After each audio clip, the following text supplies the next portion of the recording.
आज या ठिकाणी दैनिक सत्यप्रभाच्या वतीने कैलासवासी सौ कुसुमताई चव्हाण स्मृती पुरस्कार या व्यासपीठावरील सर्व मान्यवरांना देण्यात आला। प्रत्येकाने विशेष कामगिरी बजावलेली आहे। तर कॅप्टन स्वाती महाडिक यांची कामगिरी शक्यतो देशात मला वाटतं त्या पहिल्याच भगिनी आहेत की ज्यांनी पतीला वीरत्व प्राप्त झाल्यावर आज वीरपत्नी असताना देखील पुन्हा श्री गणेशा करून सर्व प्रकारचं ट्रेनिंग घेऊन सैन्य दलात सामील होण्याची भूमिका स्वीकारली। हे कदाचित जगातही असं कुठं घडलेलं असेल असं मला वाटत नाही की जे आमच्या स्वाती महाडिकांनी केलं असेल। आणि त्यामुळं महाराष्ट्रातल्या देशातल्या प्रत्येक मुलीला प्रत्येक भगिनीला एक प्रेरणादायी असं व्यक्तिमत्व आपण आज सन्मानित केलं। त्याही लांबून आल्या। मला सकाळी पत्रिका बघितल्या वाटलं त्यांचं भाषण ऐकायला मिळेल, पण चव्हाण साहेबांनी मला सांगितलं की प्रोटोकॉल प्रमाणे त्यांना भाषण करता येणार नाही। पण ही प्रेरणा कशातून मिळाली आणि आधी जिद्द कशी निर्माण झाली हे समजण्यास महाराष्ट्रातली सर्व लोक उत्सुक असतील असं मला वाटतं। आज रामराव महाराज ढोक साहेबांचं पहिल्यांदाच दर्शन झालं। त्यांच्याकडून देखील बरंच उत्तम मार्गदर्शन आम्हा सर्वांना झालं आणि मी त्यांना सांगितलं की तुम्हाला मी सांगलीला एकदा बोलवणार आहे।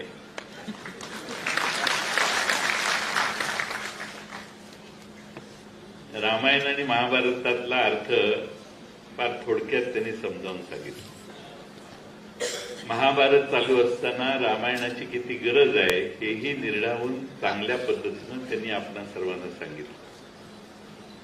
आपल्या सारख्या समाज सुधारणेसाठी प्रबोधन करण्याचा प्रयत्न करणाऱ्या व्यक्तिमत्वाचा आज या व्यासपीठावरून सन्मान केला।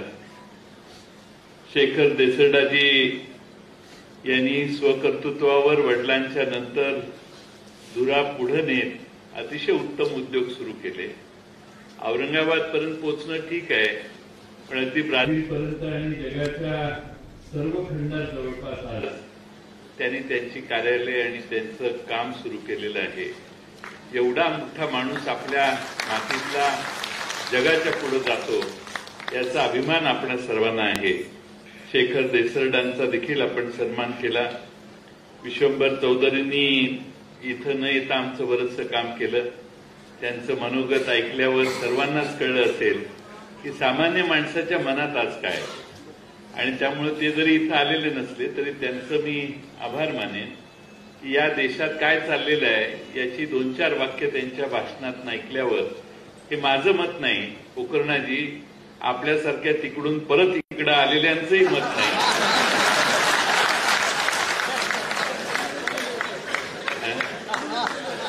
माझे खास होते ते माझे संबंध फार चांगले होते, पण तिकडं गेल्यावर काय असतं हे कळून मागं आलेल्यांची थोडीशी चर्चा करणं मला भेटच झाली नाही आपली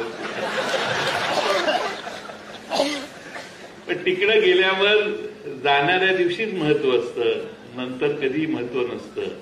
आणि त्यामुळं आज या ठिकाणी विश्वंभर चौधरींनी जे वर्णन केलं ते महाराष्ट्राच्याच नाही तर भारतातल्या समाज मनाचं मन आहे। सत्तेत यायला काही अडचण नाही।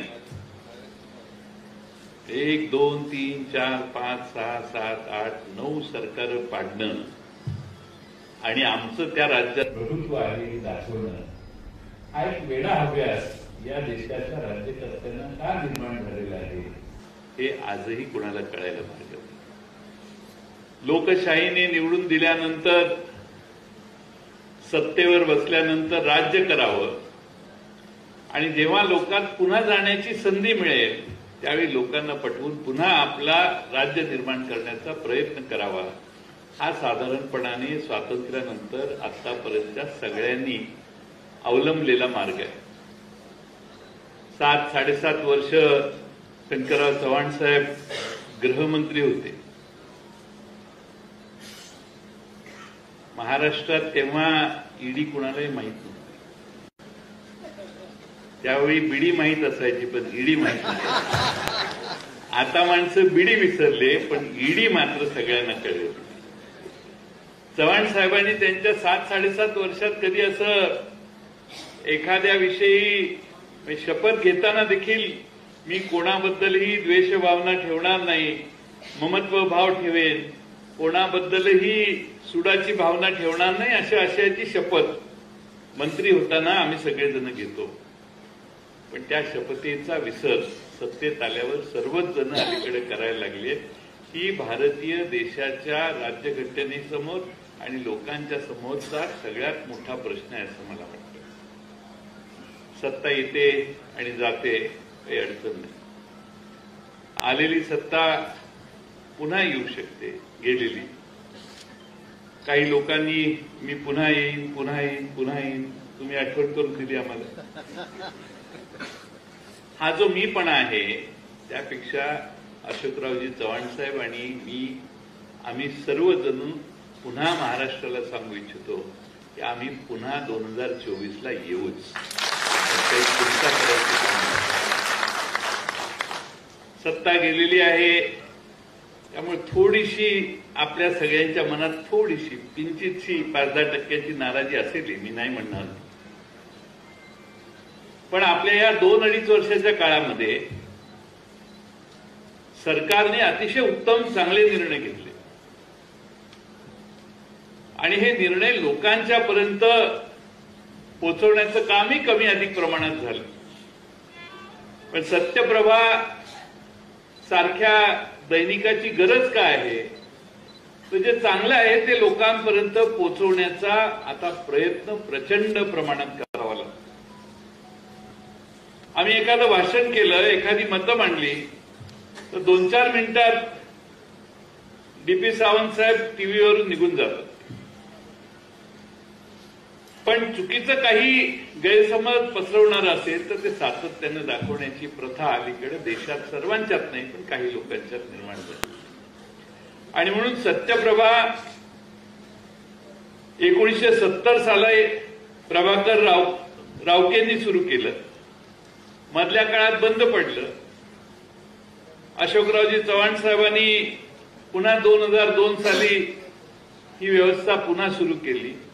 हे कशासाठी, तर लोकांच्या पर्यंत योग्य त्या विचारांना प्रसारित करण्याचा प्रयत्न या सत्यप्रभेच्या व्यासपीठावरून अनेक वर्ष केला जातो. आज खरी गरज काय, या देशामध्ये लोकांच्या पर्यंत जे महत्वाचं आहे ते पोहोचवण्याची गरज.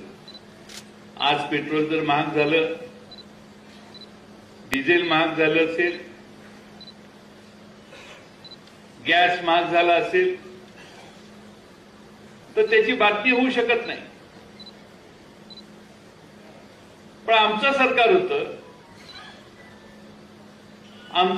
होतं त्यावेळी एखादा 10-20 पैशाचा जरी फरक पडला तरी आमच्या त्या स्मृती इराणीताई रस्त्यावर यायच्या. दिवसभर टीव्हीवर दिसलं जायचं की किती फार मोठा मनमोहन सिंगांनी अन्याय केलेला आहे, रुपया वाढला, 2 रुपये वाढले. 45, 50, 60 रुपयाचं पेट्रोल बघता बघता 100ही पार कडून गेलं. डिझेलही 100 पर्यंत केलं. पण या देशामध्ये त्या बातम्यांपेक्षा वेगळ्या बातम्यांना प्राधान्य देण्यात आलं, हे मित्रांनो विसरू नका. आज आमचे राज्याचे नवनिर्वाचित मुख्यमंत्र्यांनी मोदी साहेबांच्या आव्हानाला प्रतिसाद देत 3 रुपये आणि 2 रुपये कमी केलेले. आता 3 रुपये आणि 2 रुपये जे पेट्रोल आणि डिझेलचे कमी झाले आहेत, एक 3 दिवसात मोदी साहेब ती भरून काढतात. वेळ लागणार नाही. बघा तुम्ही, आज या देशामध्ये महागाई टोकाला पोचलेली आहे. या देशाच्या अर्थव्यवस्थेसमोर काही महत्वाचे प्रश्न निर्माण झालेले आहेत. महागाई म्हणजे पेट्रोल, डिझेल आणि गॅसच नाही, सिमेंट 400-450 रुपयापर्यंत मधल्या काळात पोहोचलेलं, डिझेल 30-32 हजार रुपये, स्टील 30-32 हजार रुपये टन होतं, ते 80,000 रुपये टनापर्यंत पोहोचलं. या देशात सामान्य माणसानं घर बांधायचा विचार आता करायचाच नाही, अशी व्यवस्था करण्यात आली.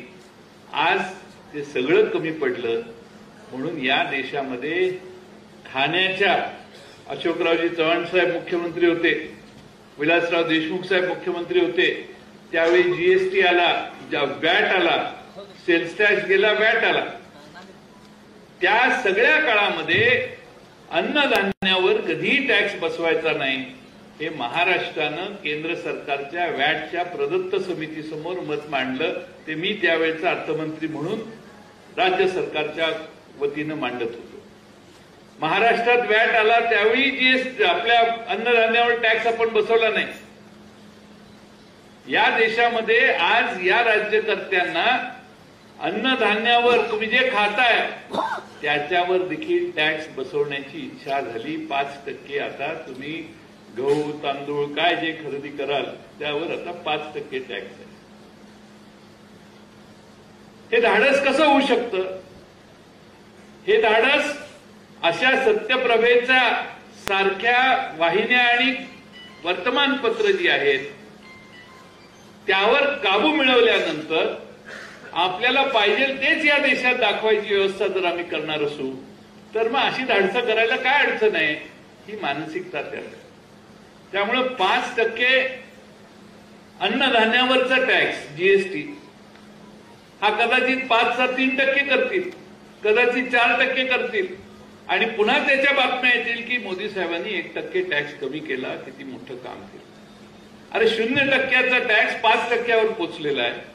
या देशातल्या गोरगरिबांच्या अन्नाला देखील महाग करण्याची व्यवस्था तुमच्या देशात व्हायला लागली असेल तर त्याचाही या देशातल्या जनतेनं विचार करण्याची वेळ आली. आणि म्हणून परिस्थिती सामान्य माणूस बघतोय. भारतातल्या सामान्य माणसांच्या सद्सद विवेक बुद्धीवर विश्वास नसणारी सगळे आता सज्जनांच्या पंक्तीत बसलेले आहेत.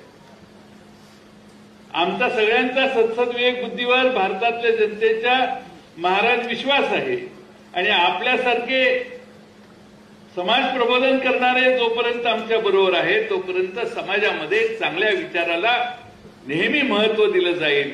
आणि म्हणून आम्ही म्हणतोय की आम्ही पुन्हा या सगळ्या अन्यायाच्या विरोधात लढून पुन्हा येऊ. ते मी एकटा नाही, आम्ही येऊ. आपल्यासारख्यांची प्रेरणा, आपल्यासारख्यांचं मार्गदर्शन पाहिजे. महाभारत आणि रामायणाचा फरक लोकांना कळत गेला तर मला वाटतं आमचे बरेचसे राजकीय दृष्ट्या प्रबोधन करण्याचे प्रश्न कमी होतील. आणि म्हणून आपल्या रामराव महाराज ढोक साहेबांचा आज सन्मान केला. हे एक महत्वाचं काम या ठिकाणी या व्यासपीठावर झालं. आमच्या दीपक म्हैसेकरांचं प्रशासन हे वाखाणण्यासारखं आहे. माझा त्यांचा अनेक वर्षाचा जवळून परिचय. जेव्हा जेव्हा त्यांच्याशी संपर्क आला, एक व्यवस्थित आदर्श अधिकारी म्हणून काम कसं करायचं याचाच आदर्श घालत त्यांनी त्यांच्या कारभारातले निर्णय घेतले. प्रशासन कसं चालवायचं याच्याविषयी नवनिर्वाचित मुख्यमंत्र्यांनी आपल्या पहिल्याच भाषणात सांगितलं. तुम्ही भाषण बघितलं की नाही? नवीन मुख्यमंत्र्यांचं विधानसभेत पोकरणं जाईल. त्यांनी सांगितलं असं काय असेल तर मी लगेच फोन करेन, त्याला सांगेन अरे त्याला सोडा, मोकात अडकलेला आहे त्याला सोडा. महाराष्ट्राचे मुख्यमंत्री सभागृहात सांगतात की एखाद्यावर मोका बसवलेला असेल तर तो त्याचा कसं त्याची सोडवणूक करायची ती मी कशी करणार आहे हे सांगणार. मला वाटत नाही की या देशात आणि महाराष्ट्रात मोकात कोणाला सोडायचं आणि कोणाला नाही, त्याच्यावर काय आरोप आहेत काय नाही याचा खुलासा, याची माहिती प्रशासनाकडून त्यांनी घेतली असती तर कदाचित त्यांनी असं भाषण केलं नसतं. पण आता काय होणार आहे याची सहज, तुम्ही बरं झालं रिटायर झाला,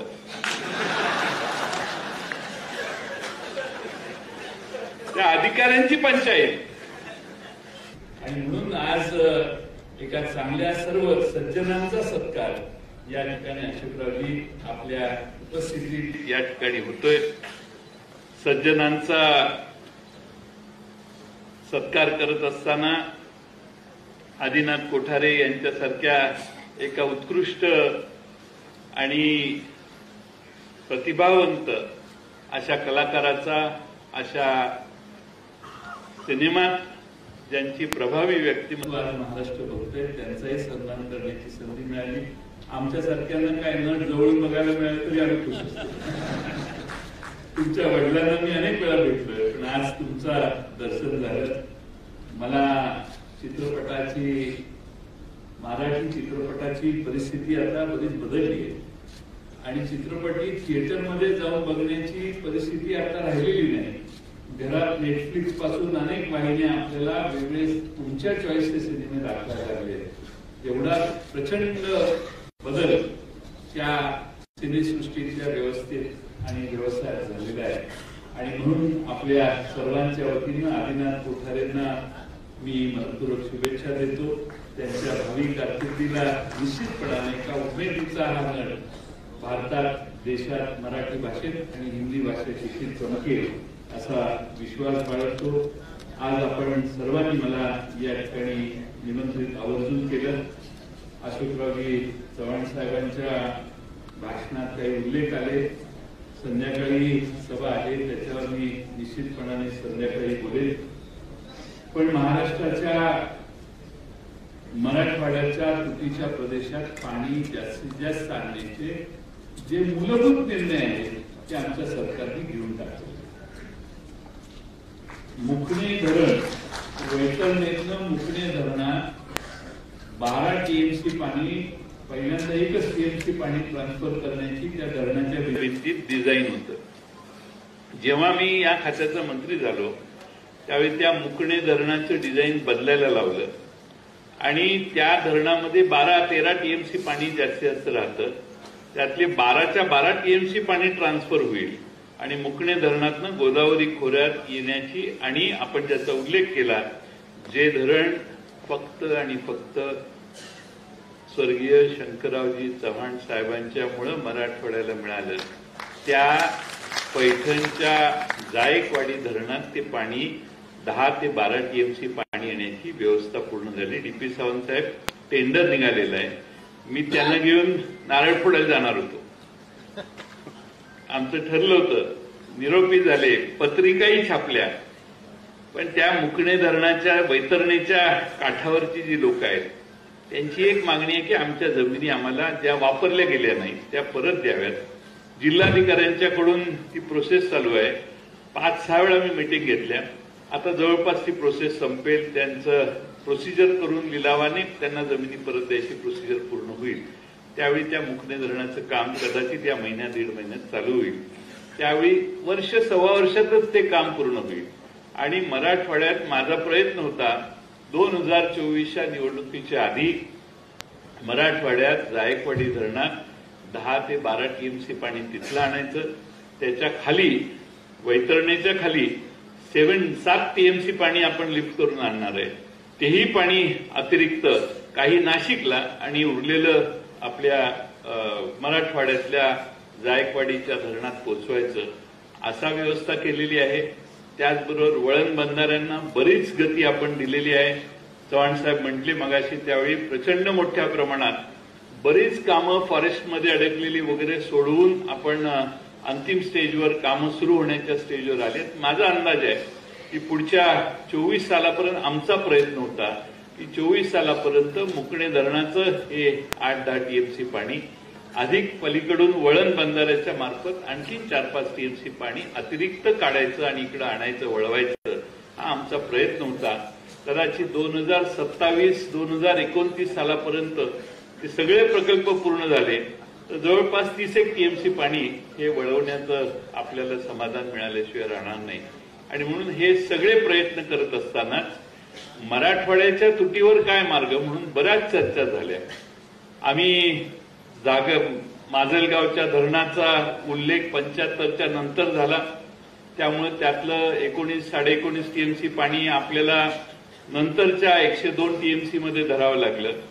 सगळी फाईल बघून माजलगाव धरण कधी झालंय याचा अभ्यास करून आम्ही ते आधी झालेलं असेल तर त्याची आधी काउंटिंग झालं पाहिजे म्हणून ते केल्यानंतर अधिक 19-19.5 टीएमसीचं काम 19-19.5 टीएमसी पाणी आता मध्य गोदावरीच्या खोऱ्यात आपल्याला उपलब्ध झालेलं आहे आणि त्यामुळे तिथल्या प्रकल्पांना मोठ्या प्रमाणात मंजुऱ्या देण्याचं कामही आपल्या काळात झालेलं आहे. आपल्या दुसरा महत्वाचा निर्णय महाराष्ट्र आणि आंध्र प्रदेशमध्ये 98 साली करार झाला. त्यामधून देखील आपण ऊर्ध्व पैनगंगा प्रकल्पाच्या खालील भागात निम्न पैनगंगा प्रकल्पापर्यंत जवळपास 44 टीएमसी पाणी आपल्याला अतिरिक्त उपलब्ध झाले. ते पाणी रिव्हर्स घेऊन तुटीचं जे काम आहे, तुटीचा जो भाग आहे त्या आपल्या नांदेड आणि आपल्या मराठवाड्याच्या तुटीच्या प्रदेशामध्ये ते पाणी रिव्हर्स करायचं असा प्रयत्न आपण त्यातनं करतोय. त्याची मी संध्याकाळी माहिती देईन, पण नांदेड, हिंगोली, यवतमाळ या जिल्ह्याला त्याचाही फायदा होणार आहे. त्यामुळे मराठवाड्यातल्या अशोक चव्हाण साहेबांना मी मान्यच केलं पाहिजे की किती पाठपुरावा करावा याचा मला वाटतं की महिन्यातून 2-3दा फोन यायचे आणि आज जवळपास 14 अब्ज घनफूट पाण्यातून नांदेड जिल्ह्यासाठी आपण 14 प्रकल्पांना मान्यता दिलेली आणि ते प्रकल्प जे आहेत ते पिंपळकोठा साठवण तलाव मुदखेड तालुक्यात, जानापुरी साठवण तलाव लोहा तालुक्यात, हळी साठवण तलाव देगलूरला, हावरगाव उच्च पातळी बंधारा देगलूरला, सुडंगी उच्च पातळी बंधारा देगलूर तालुक्यात लेंडी याच्यावर, हिंदोळा डोलारा साठवण तलाव लोहा तालुक्यात, गुंडा उमरा साठवण तलाव लोहा तालुक्यात, हिंदोळा साठवण तलाव लोहा तालुक्यात, मलकापूर साठवण तलाव लोहा तालुक्यात, दही कळंबा साठवण तलाव लोहा तालुक्यात, सावरगाव नसरत साठवण तलाव लोहा तालुक्यात, शेलगाव साठवण तलाव लोहा तालुक्यात, सावळेश्वर साठवण तलाव कंधार तालुक्यात, लाट खुर्द साठवण तलाव कंधार तालुक्यात असे आपण प्रकल्प मंजूर केलेले आहेत. त्याची टेंडरची प्रोसेस चालू केली आहे, लवकर निघतील. आणि पोटा उच्च पातळी बंधारा औंढा हिंगोली, जोडपरळी उच्च पातळी बंधारा वसमत, पिंपळगाव कुटे उच्च पातळी बंधारा वसमत आणि ममदापूर उच्च पातळी तालुका पूर्णा जिल्हा परभणी असे देखील प्रकल्पांना प्रशासकीय मान्यता प्रकल्पांना देऊन निविदा काढण्याची प्रोसिजर चालू केली आहे. अजून एक 4-6 महिने झाले असते तर अशोकरावजींनी मला सांगितलेलं तुम्ही 2 दिवस काढा, हेलिकॉप्टरने जाऊ आणि सगळे धरणांचे भूमिपूजन करू. एवढ्या स्टेजला आलेली आहेत. आता होतील भूमिपूजन थोड्या महिन्यात, 2 महिन्यात, 3 महिन्यात जर गतीनं काम केलं तर. पण मराठवाड्यातले हे महत्वाचे प्रश्न जे कदाचित सुटलेही नसते ते सगळे आकडेमोड करून नव्या प्रकल्पांना मंजुरी देऊन अशोकरावजींनी सांगितले बरोबर आहे की आधी तुटीचा प्रश्न सोडवा आणि मग अतिरिक्त दुसरीकडे कुठं न्यायचंय ते न्या. त्याप्रमाणे मोठ्या प्रमाणात मराठवाड्यात पाणी आणण्याचं काम आम्ही सगळ्यांनी करायचं ठरवलंय. वैनगंगा टू नळगंगा याच्यातूनही थोडंसं टॅपिंग घेऊन मराठवाड्यात अतिरिक्त पाणी आणायचं हाही प्रयत्न आपण त्या डिझाईनमध्ये केलेला आहे. मी हे यासाठी सांगतोय की माझी या खात्याची जबाबदारी मिळाल्यानंतर मराठवाड्याकडे आम्ही पूर्ण लक्ष केंद्रित करून ह्या सगळ्या प्रश्नांची दिशा निश्चित केलेली आहे आणि त्याप्रमाणे पुढच्या 5-6 वर्षात हे सगळे प्रश्न प्रकल्प मार्गी लागलेले आपल्या सर्वांना दिसतील असा मला विश्वास आहे. आता मी वाचताना लोहा तालुक्यातच जास्त प्रकल्प आहेत.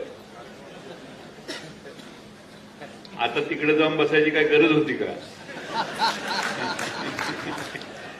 लोहा कंधार तालुक्यातच बोसीकर साहेब किती प्रकल्प आहेत. आता तिकडे जाऊन बसायची गरज होती का? पण कुठं बसलोय हेच कळत नसेल तर त्याला दोष आपण कसा द्यायचा. त्यामुळं लोहा ते उठा म्हटल्यावर उठत होते त्या दिवशी. तिकडं का बसलाय म्हणून सांगितलं ते उठून इकडे येत होते. पण सांगायचा मुद्दा हा की आपल्या सरकारने जेवढं म्हणून करता येईल आणि मला सांगायला आनंद वाटतो की मराठवाड्यात ज्या ज्या ठिकाणी आम्ही फिरलो, दत्ता कोकाटेजी जिथं जिथं मी गेलो तिथं सर्व शिवसेनेच्या आमदारांनी माझं स्वागत केलं. अनेकांच्या घरी जाऊन मी नाश्ता केला, जेवलो. सगळे शिवसेनेचे आमदार खुश होते, काही अडचण नव्हती, काही तक्रारी कुणी कधी केली नाही आणि सगळ्यांचीच कामं केली. मी माझ्या दारात माझ्या कार्यालयात जर कोणी आलं तर त्याला मोकळं, कधी शिवसेनेचे असोत काँग्रेसचे असोत, शेवटी राज्य सर्वांचं आहे या भावनेनंच आम्ही सर्वांनी काम केलं. शेवटी आता तिकडे जायचं म्हटल्यावर काही कारणं दिली पाहिजेत. मी शिवसेनेच्या आमदारांच्या मतदारसंघात असताना कधीही कुठं म्हटलं नाही की इथला आमदार राष्ट्रवादीचा होईल, कधीही नाही. रेकॉर्ड काढून बघा. मी फक्त म्हणायचो स्थानिक स्वराज्य संस्था आहेत, आपल्याला निवडणुका इथे लढवायच्या आहेत. स्थानिक स्वराज्य, नगरपालिका, जिल्हा परिषदेत तरी आमचा पक्ष टिकावा हे प्रत्येक पक्ष बघतो. पण शेवटची टोकाची कारणं दिली. काही लोक गेली, कुणाला झाडं बरी वाटली, कुणाला डोंगर बरे वाटले, कुणाला हाटील एकदम ओके वाटलं. यांच्याबद्दल न बोललेलं तेवढं खरं आहे. पण हे कसे गेले? महाराष्ट्राचे समोरचे प्रश्न सोडवायला गेलेले नाही. हे लोकांच्यासाठी, लोकांची कामं होत नाहीत म्हणून गेलेले नाहीत. शेकडो कोटी रुपये प्रत्येक मतदारसंघात आपण खर्च केले आहेत, कोरोना असताना देखील हे गेलेले आहेत. त्या प्रत्येकाची किंमत काय हे आता महाराष्ट्रात आकडे बाहेर यायला लागले आणि त्यामुळं त्याच मतदारसंघातली लोक पोकर्ण साहेब म्हणतात, अरे आपल्या आमदाराचे सगळेच प्रश्न सुटलेले दिसत आहेत. जर अशा पद्धतीनं या देशामध्ये सत्ता परिवर्तन होत असतील तर मग निवडणूक लढवण्याची गरजच नाहीये. आपल्याला अधिकार घेऊन टाकले पाहिजेत आणि तुम्ही म्हणाल त्यांना नॉमिनेशन द्यायला पाहिजेत. लोकांनी जनतेच्या समोर जाऊन निवडून यायचं आणि मग वेगवेगळ्या आमिषाला बळी पडायचं, हेही चित्र महाराष्ट्राच्या संस्कृतीच्या दृष्टीनं बरोबर नाही. आणि म्हणून शंकरराव चव्हाण साहेबांचं स्मरण का महत्वाचं आहे तर त्या नेत्याने कधीही आयुष्यात विचलितपणा दाखवला नाही. जी पावलं टाकली ती ठामपणाने टाकली, जी पावलं टाकली ती स्वाभिमानानं टाकली. ज्या पद्धतीनं त्यांनी आयुष्य, ऋषितुल्य आयुष्य घालवलं, त्यामुळे त्यांचा आज महाराष्ट्रात आणि देशात आजही सन्मान होतो. शेवटी आयुष्यात किती कमवले यापेक्षा किती माणसं जोडली आणि आयुष्यात तुम्ही काय केलं याला जास्त महत्व आहे. आणि शेवटच्या दिवशी ज्यावेळी अंत्ययात्रा माणसाची निघते ना, त्यावेळी माणसं काय बोलतात याला सगळ्यात जास्त महत्व आहे. बाकी सगळं ठेवूनच जायचंय. कुणाकडून कुणी किती घेतले याच्याविषयी बोलू आपण, विधानसभा अजून आहे आमच्याकडे, त्यावेळी बोलू. सगळ्यांनाच माहिती आहे. पण एवढा ढळढळीत घटनाक्रम आपल्या सर्वांच्या समोर आहे आणि त्यामुळं महाराष्ट्रातला सामान्य माणूस, सामान्य नागरिक, उद्धव ठाकरे फेसबुक लाईव्ह करायला लागले तर ढळाढळा रडायला लागल्या महिला भगिनी.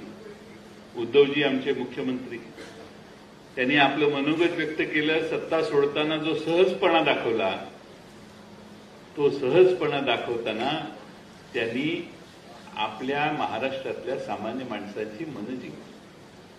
तोच ठामपणा शिवसेना, राष्ट्रवादी काँग्रेस आणि काँग्रेसचा जर राहिला तर कोकाटे साहेब काही अडचण नाही. 2 वर्ष आपण सगळे ताकदीने हीच ह्याच्यासाठीच हे मोडलेलं आहे की आपण एकसंघपणानं पुढच्या निवडणुकीला गेलो तर आपल्याला पुन्हा 5-10 वर्ष जमणार नाही. या भीतीपोटी पडेल ती किंमत देऊन हे सरकार पाडण्याचं काम झालेलं आहे. आणि त्यामुळं आपला जो भगवा गळ्यातला आहे तो पवित्र आहे, तो भ्रष्ट झालेला नाही. आजही तुम्ही बाळासाहेब ठाकरे साहेबांनी तयार केलेल्या शिवसेनेच्या, त्यांच्या सुपुत्र आणि शिवसेना प्रमुख उद्धव ठाकरेंच्या बाजूने आहात. यासाठी खरं तुमचा इथं सत्कार केला. अशी प्रामाणिकता शिवसेनेच्या शिवसैनिकांमध्ये आहे. शिवसैनिक आणि आमदार याच्यात बरंच फरक आहे. आमच्यासारखा गेला तर आमच्या मतदारसंघात सगळेच जातात. पण शिवसेनेमधला शिवसेनेचा आमदार गेला तर शिवसैनिक जात नाही. हे महाराष्ट्राच्या इतिहासात एकदा नाही, दोनदा नाही, 3 वेळा सिद्ध झालं. त्यामुळे सामर्थ्याने आपल्या शिवसैनिकांनी महाराष्ट्रामध्ये उद्धव ठाकरेंच्या मागे उभा राहायचा निर्धार जर केला तर मला काहीही अडचण वाटत नाही. आज तुम्हाला माहिती आहे की नाही माहित नाही, शेवटचं भाषण 2 मिनिटाचं उदाहरण देतो आणि माझं भाषण म्हणजे आता शेवटी आपल्या रामराव महाराजांच्या पेक्षा जास्त बोलणं मी उचित नाही, त्यामुळे मी थोडक्यात संपवतो.